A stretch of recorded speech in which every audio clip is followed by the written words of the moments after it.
a space where beauty meets authenticity and transformation is not just a possibility, but a promise. I'm absolutely thrilled to introduce you to someone truly special, Dr. Rukmini Vinaya Rednam, the compassionate force behind the countless remarkable transformations in the vibrant city of Houston, Texas.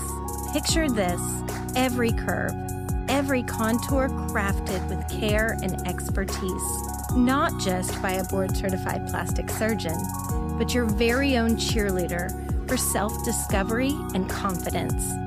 Get ready to embark on a journey where we explore the art of science of feeling your very best self. This isn't just a podcast. It's your cozy corner of empowerment and inspiration.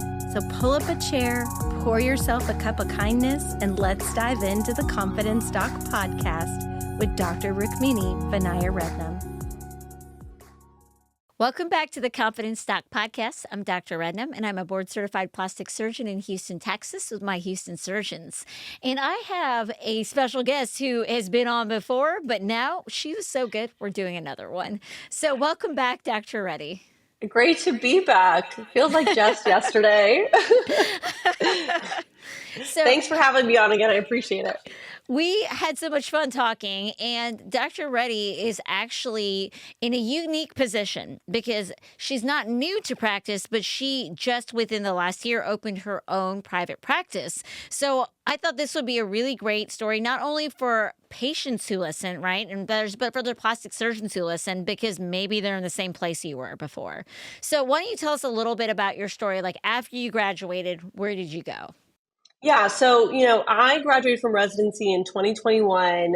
It was a wonderful time in healthcare. We were in the peak of the pandemic. It was not a great time to be straight out of training looking for an aesthetic job. And so I'm sure there's a lot of different surgeons who are kind of in that same position. So you really at that point kind of had to go wherever there was demand or a good job. And I had a recruiter reach out to me with what sounded like a great job opportunity. It was in Richmond, Virginia. I had never been to Richmond, Virginia. I had zero family in that area, which to me was a slight perk at the time. So I came out to Richmond, did an interview.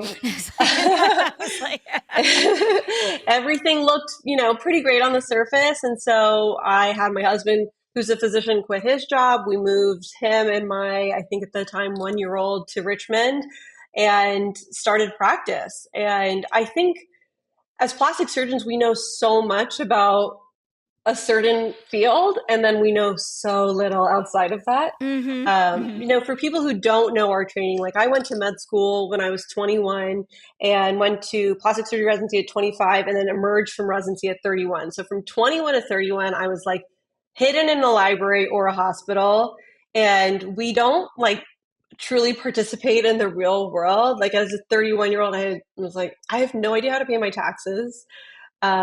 Just real world responsibilities. I feel like sometimes residents, doctors, we just are kind of oblivious to. And then the other thing that we're not great at is trying to be able to assess, the business side of practice. And I think that in healthcare in general, it's a shame, but you see doctors, we trust the system. We're employed by hospitals and private practices, and it's a tale as old as time. But, I think doctors end up coming up short because we're so poorly educated on the business side of things. And a lot of that learning is just through life experiences. I know with your family, you come from, I think, a family of ophthalmologists mainly. Yeah. They're eye guys. So I think that helps coming from a family, at least that has experience in the private practice realm. Like my mom was newly divorced and opened 5 of her own family practices when I was a young kid. Wow. So yeah. I did get to know a lot of the business side just by watching her do that. And I credit her a lot for teaching me that side of it. So long story short, I took this job, but unfortunately, as you find, there's not a great way to vet who you're going to work for, and the best advice I can give to surgeons who are listening, who are trying to find a good job is call previous associates and take the time to vet them and try to see if they have signed an NDA, because if they have, they're not going to say much. But if they haven't signed an NDA, those are the people who are really going to be able to tell you the pros and cons of taking that job. But some of the red flags, if you're associate number 4, 5, 6, that's kind of In restrict. 5 years. Yeah, Yes. exactly. Yeah. Yeah. Like, some red flags should pop up. Like, I was associate number 4, and I was like, maybe the first 3 were just crazy, and I'm going to be better. You kind of also you intentionally are a little naive because you just want it to work. But unfortunately, I think the statistics are pretty slanted that first job you're going to take as a plastic surgery junior attending, the job's usually not going to work. And that's okay, but just learn as much as you can. In retrospect, I wish I had done more of that research and talked to more. I didn't have a good hookup with the Richmond community to get those understandings. The other really great source of information is actually our implant reps, or the reps that work in our industry. Yes. Yeah. And again, as a resident, I was very naive to that. But now in retrospect, chatting with your local reps or having them connect you with a regional rep, that's a great access to some good information and knowledge. Oh, yeah. They know all the tea. So, Always. yes. Yeah. So if you want the tea, you go to the reps and they will hook you up. And I think that's great. But, I think unfortunately in our field, especially, it's so hard because there's a huge personality problem in plastic surgery where some plastic surgeons, they just need to be the best. They need to, as long as you're not outshining them, we're good. But if you start approaching that territory, or you start appearing as competitive, even if you're not, it's hard to work cohesively together. And especially when, the economy's in a bad place, or, consults are slimmer to come by, that's, I think, when things can start potentially turning a little bit more nasty. I know you work in like a pretty big group. You guys have like a unique setup. I'm not 100%. So I would say, so I started off. I'm in the same job that I've been in for 10 years now, but like That's amazing. I started off as an associate. I wasn't the first one, but like people had stayed. Some people had left, but when I joined, it was very similar. I wanted to be in Houston. That was where my brother was. I'm really close to him, and I wasn't married at the time, so I was just like, okay, I'm gonna go someplace so I don't have to scrape my car because I don't like it cold. And so that's how Houston happened. And okay, great. I got this great job, and some people knew this guy. I'd heard some things that were, whatever. If he's listening, he knows. But overall, I was like, okay, I'm just going to take this job. And I was an associate for 4 years, and then I partnered after 4. And so it's been good, and I have grown, but there were challenges. There were things I didn't realize. But thankfully, I ended up joining somebody who was willing to see those things, talk about them, and it's like, we're like family now, right? Like, so I mean, we've had fights, we've been like, we've had disagreements, we've had to work it out, but like I totally trust this person. But so our setup, like now we have 4 partners and everybody else is associates. So I mean, but it wasn't easy, even though I think I was in a pretty decent situation. There were times where I was like, especially as an associate, where I felt powerless. I'm like, I don't like this, but this is my job. I worked here. And especially after a couple years, it's like, okay, built up something here. I don't want to just walk away from it. Yeah. But like I said, a lot of it has been because the person who started our group, he obviously felt territorial. It was his group. But he's grown and been open to changing and supported people. So that's why it's worked for us, is because even though I know all of us, we all have egos, we're surgeons, like, all of us want to shine, but like truly he will come up to me some days and be like, I'm so proud of you. I love seeing how you succeeded. And it's because he told me something my first year with him, because we worked in a building that had a ton of plastic surgeons, a huge hospital building. And I was like, aren't you worried about the fact there's so many plastic surgeons here? And he's like, you don't have to worry about other people. You worry about yourself.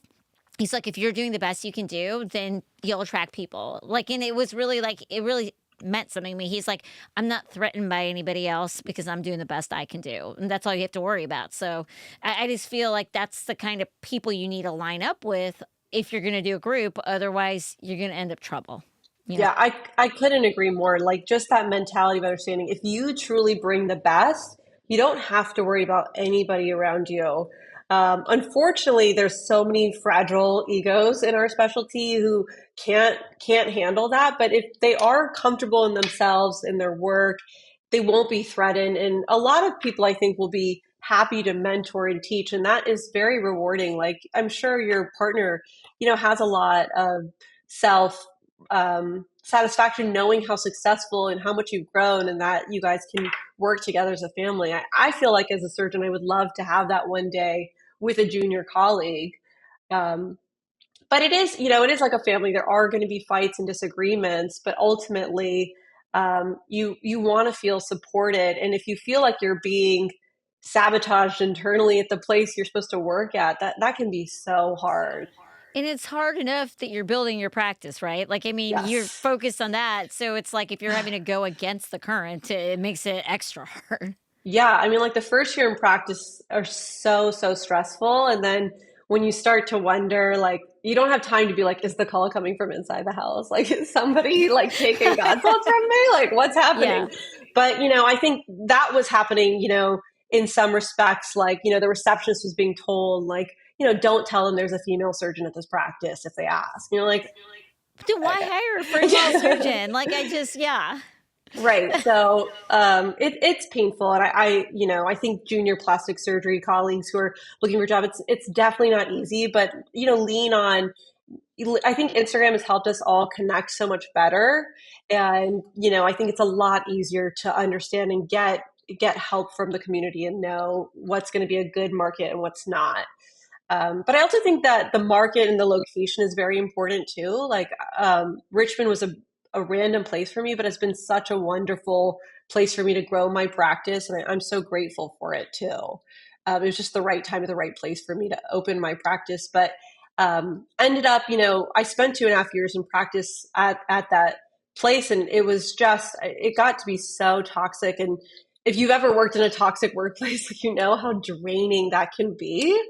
And I've always enjoyed what I've done. Like, surgery's never felt like work to me. And I think a lot of us feel that way. That's how we endure the crazy residencies, because we enjoy it so much. And so if a workplace becomes toxic, it can really soul suck everything out of you. And as plastic surgeons, during those first years, we're not just like building our practice. We also have to be thinking about our board certification. So we're collecting cases. We do take a written test, but we have to take an oral test and we have to collect our actual cases. And it is stressful. So if you're trying to build this practice, get your boards done, do all this stuff, like, I mean, you've got no energy left for yourself. Yeah, no, absolutely. And so I just remember it was a random Tuesday in January, and things had just escalated so much that I called and was like, I'm out. I'm resigning. We had literally just moved into our brand new house that we built like 30 days prior. And my husband was like, you quit your job today? And it was like, I remember being like, what did I just do? But it was ended up being one of the greatest decisions I've ever made. And the thought of starting your own practice can be incredibly daunting. There's so many things that we don't know. Like, how do you make an LLC? Like, where is the practice going to be? Like, what malpractice insurance do I need? How am I doing advertising? How am I going to hire people?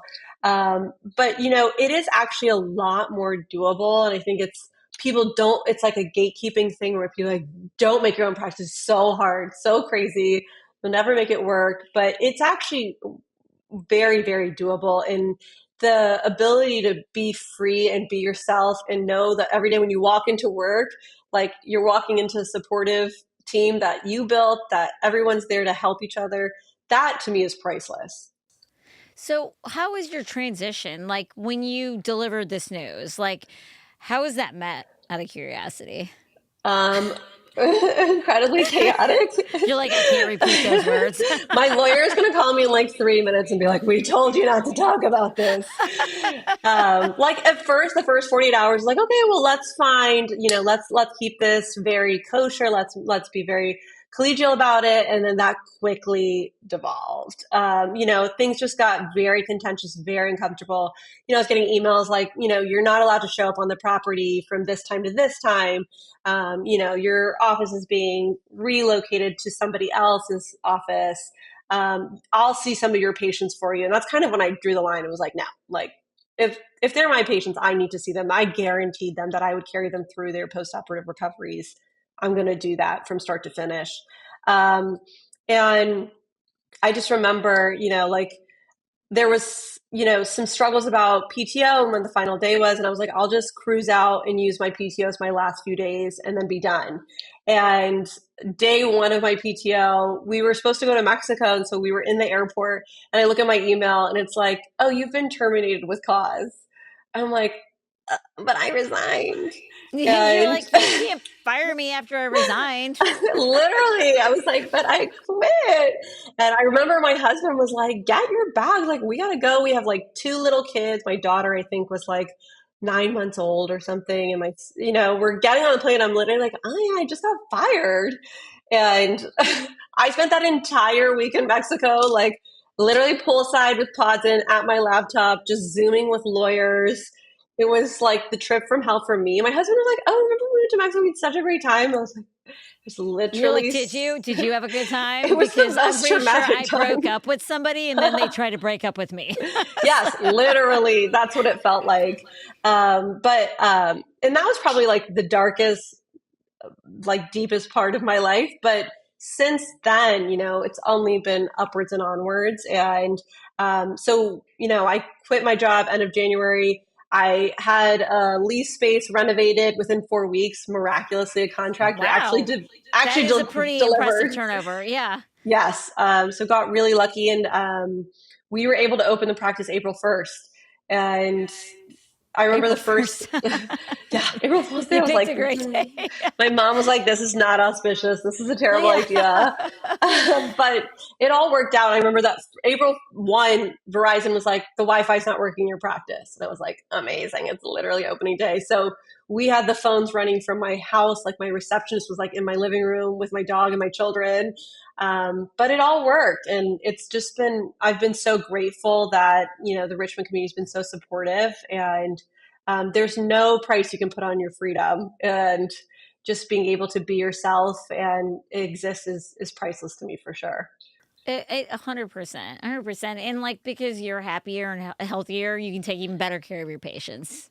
Yeah. Yes. And I think me and you are pretty open on our social media, and I can, post whatever I have. I still have a little bit of trauma. Like when I post a story that's a little bit out there and I'm like, is someone going to call me from HR? And I'm like, no, no one's going to call me. Like I am the HR. You are HR. Yes. Yes. But I mean, there are positives and negatives to everything, right? Like when I went from an associate to a partner, so became an owner, I learned the cost of vacation, right? Like it's like, when you work for someone, you get your PTO days, you go, you're fine. I still thought about my patients. I still, but I could go. But like when you own the place, if you're not working, you still got bills to pay, you still got people to take care of. So all of a sudden vacation was like, okay, I need to be careful. I can't, and like you said, you didn't take vacation in 2 years because you're like, if I'm not working, I'm not bringing in money, and I have responsibilities as a business owner now. Yeah. I think I'm still in the early stages of that. I'm very much in the I'm going to throw myself headfirst into this, and just be a full blown workaholic, which I'm sure at some point is not going to go over well. And I think my husband's been so incredibly supportive, and he definitely helps me. I think your husband does a great job of being super supportive. He does a lot to help. Yes, yes, he does a lot to help. Yeah. And I think that is helpful. And I have to learn those lessons that, you have to take care of yourself. You have to bring some balance to it. But when it's your own name on the practice, it's just there are no off days. I can't divert any of these responsibilities to someone else. At the end of the day, I have to be on 24/7. And at some point, I think I will do a better job balancing that. But what in our life teaches us to do that well? Yeah. I mean, even from our training on, there's no There's no, now they're trying to put more emphasis, which I'm really excited about that. But our programs, there wasn't balance. You belonged to your program. Mhm. And, like I can even remember being off, I wasn't on call that day. And the chairman called and was like, I'm taking this case is going, I need you. And I was like, oh, sir, I'm not on call today. And he just like, it was just like this pause. And he's like, so I'll see you in 15 You're like, minutes. And I'm I'll be like, right there. I'm at a dinner, like, and I'm like, yes, sir, I'll be there in 15 minutes. Like that's how we are trained. Like Yeah. you're there and there isn't balance at all. So it is really hard to then get thrown into them and be like, well, now how do I balance? Yeah, it's very interesting to see generation or Gen Z come up through or see them when they come through surgical residency. I think we were raised by boomers-ish. And so like the idea of like just like work is your whole ethos was something that, in my family that was very normal. And that understanding really helped me get through surgical residency. That was very normal for me to just commit my entire life to residency. And I didn't really think of any kind of alternative way to live. But like you said, the culture is shifting a lot. So I think maybe in the future they'll be better at it. But at a certain point, I think like Dr. Wall, I've seen her say really famously, you have to really, really think about going into surgery because there will be big days where like your kid's graduating, but if a patient's having a surgical emergency, you got to just go. And there is an insane amount of sacrifice that the job demands. Um, Yeah. And the thing is, though, is we love it. That's why we do this. Like you said, like I can be in the OR all day long and it's like, it's a blast, so it's time passes differently there. yes. And so, and I guess, I mean, that's why we get attracted to it because that's just the kind of, we're wired that way. So I'm not sure that we will ever completely have balance in our lives, but Yeah. that's often why we are attracted to spouses who they know that about us, right? Like I Yes. joked, I was like, maybe I could just retire to this place. He's like, if you're not doing work, you're going to be miserable. So he's like, you can't retire. He's like, we'll have to just figure out something slower for you. Yes. Like I have literally attended my mom's fourth retirement party, and I'm like She's she doing a just poor won't. job at retiring. Yes, and then she'll like get off the phone and be like, "Sorry, I'm in the middle of a clinic." I'm like, "You literally retired for the fourth time. Like, why are you still in a clinic?" But I might end up being that same exact way. Yeah. Well, I mean, it's just we're passionate about what we do. And so now it's been a year in your practice. So, like, is there anything you wish you had done differently? I mean, we talked about kind of like, with your first, is there anything you wish, like, with starting a new practice, you didn't get as much time, right, to set it up? Is there anything you wish you'd done differently at all? I probably need to take some time to look and um, just, oops, I'm going to restart that. um, in retrospect, it's hard to say. I think there's so many curveballs that come at you that first year. The biggest things I would say is just to outsource the things that you don't have time for. You have to be able to give tasks to other people and have a great team that you can 100% rely on to take care of it without you double checking on that. Building like a very, very strong team. And I think when you first open a practice, you're like, okay, I want to keep my overhead down. I don't want to overhire too many people. But you do need to hire people. You cannot do everything by yourself. So you can't be running the social media. You can't be answering the phones. You can't be paying all the bills and scheduling the surgeries and operating and seeing patients. So you have to be comfortable delineating and delegating. And a lot of us aren't comfortable delegating because we're type A, we're neurotic. We want to make sure it gets done. We want to make sure it gets done well. But, I remember the things that were important to me are keeping the overhead low in terms of don't buy a bunch of big fancy machines your first year. All the reps are going to line up in your lab and be like, hey. But like run away. You can eat the lunch with them, but I would not invest in any kind of huge six-figure machine that promises to do it all very early. And I think that is a very solid idea. And embrace social media wholeheartedly. Like I feel like in terms of marketing, I pay almost no money to marketing. All of the patient leads come through Instagram or Google reviews, and that is huge. And I'm very grateful for that. It also speaks volume to how well you take care of your patients, that's how you're getting a majority of your patients that way. Yes, and I am grateful for them for taking the time, because a lot of, I think writing a Google review when you've had plastic surgery, that's asking a lot of a patient, right? Because they have to put their name on it. You can't just anonymous. Yeah.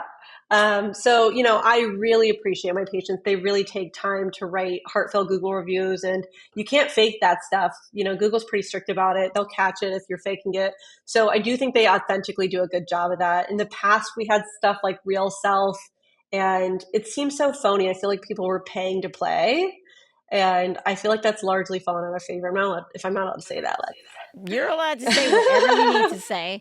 I mean, Real Self has changed a lot. Like, I think it still has some relevance. I think that, I've got questions I answered way back when, but it is different now. It is structured differently, and I doubt anyone from Real Self would argue with us on that, But I Okay. agree with you with the whole, you don't want to have too many people when you start out, but at the same time, it's really changed. I read a book that said, it's not how, it's who. Sometimes you really have to get that help. And I did that early on I initially seemed like I had this team that was bigger than the people. And they're like, oh, well, you have so many people. And then later people are like, how do things run so well? And I'm like, because I built this team that helps me. And I still do a ton of stuff myself. But I just realized I couldn't get to that next level if I didn't have people who could help me with things. Yeah. And I think in the older generation, we always saw if there was a plastic surgeon opening practice, his wife would assume the office managerial role. But you've seen a huge turn away from that. And I think that I would never put my husband on my payroll. That would instant divorce. That would never be a great idea for us. But hiring people, your team is so, so critical. And so each of them has to be great and not married to you.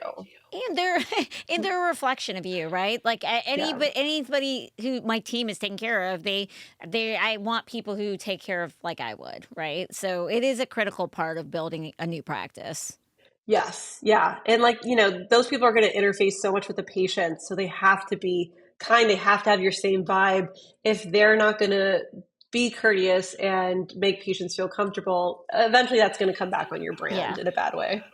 Well, I want to end on a fun note. So we talked about the challenges, things. What are you excited about in your practice? So what's the future of Reddy Plastic Surgery? That's a great question. So one of the things that I love doing, if I wasn't going to be a plastic surgeon, I would love to be a comedy writer for a TV show. And so one of the things that we did early on in the practice was we kind of did a spin-off of The Office, and we would do these mini episodes and release them on Instagram. And it was so much fun. I've seen some of those. I've seen some of those. It honestly brought me so much joy. It may not have anything to do with plastic surgery, but it was great for team building, and the patients got to see us interact in genuine, fun ways. And we would love to bring a bigger and better season 2 this year. So I got to hit the books and do some script writing, but we would love to do that. At some point, I would love to do a Netflix, behind the scenes, all the tea drama show. I'm just waiting for them. You're call me. Yes, please. Netflix, this is your chance. I'm interested as well. So that would be too fun. The Netflix plastic surgery shows, I'm like, guys, this isn't even you're not even brushing the surface of the drama. There's so much drama and gossip, and there could be so much. Okay, so Netflix, if you're listening, we're open to discussing our roles. So. Yes, we will bring all of the gossip and drama. Well, thank you again for agreeing to chat with us again, because this is really helpful. And I really do think that there are people who are out there that may have heard this and be okay, I can do this.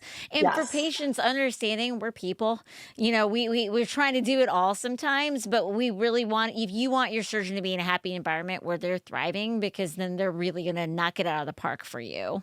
Yes, absolutely. And I definitely think for the surgeons out there who are listening, it is totally attainable. If I have 2 small pieces of advice: 1, don't sign the NDA. It's never worth it. And 2, don't sign the non-compete. Yeah. Yeah. I think non-competes are going to go away. Yeah. Hopefully. Well, thank you so much. One more time, tell our listeners where they can find you. Yeah, so if you ever want to reach me, my Instagram handle is kreddyplastics. That's the best way to reach me. We also have a website for our practice, readyplasticsurgerygroup.com. It's been so great chatting with you. You're a great host, and I love to talk to you in the future. All right. Well, thank you so much for joining us. Get some rest. And thank you all for joining us on the Confidence Doc podcast. As we wrap up another episode of the Confidence Doc, I want to extend our heartfelt thank you for being a part of our community.